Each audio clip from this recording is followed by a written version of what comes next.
Annonce les agriculteurs français à une concurrence étrangère qu'ils jugent déloyale et qui se négocie à l'échelle européenne. L'accord de libre-échange avec le marché sud-américain est par exemple en discussion en ce moment. Emmanuel Macron, qui doit en discuter jeudi avec Ursula von der Leyen à Bruxelles, y est farouchement opposé. Que prévoit ce texte exactement, Margot Faudéré ?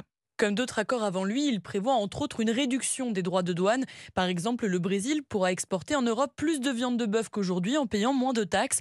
Une perspective qui inquiète d'autant plus les agriculteurs français que les normes de production au Brésil sont moins contraignantes, souligne Elvire Fabry, responsable de la géopolitique du commerce à l'Institut Jacques Delors. L'attention, elle se porte aujourd'hui davantage sur les conditions de production de ces produits agricoles. Et là, c'est quelque chose qui est beaucoup plus difficile à négocier. Face à cette concurrence, tous les agriculteurs français ne sont pas armés. Certains produisent suffisamment de volume pour rester compétitifs.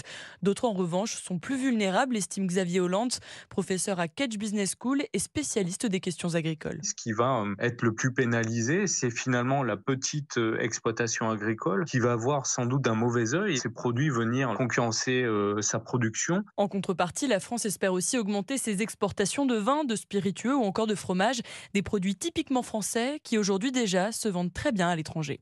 Margot Faudéré du service économie d'Europe 1.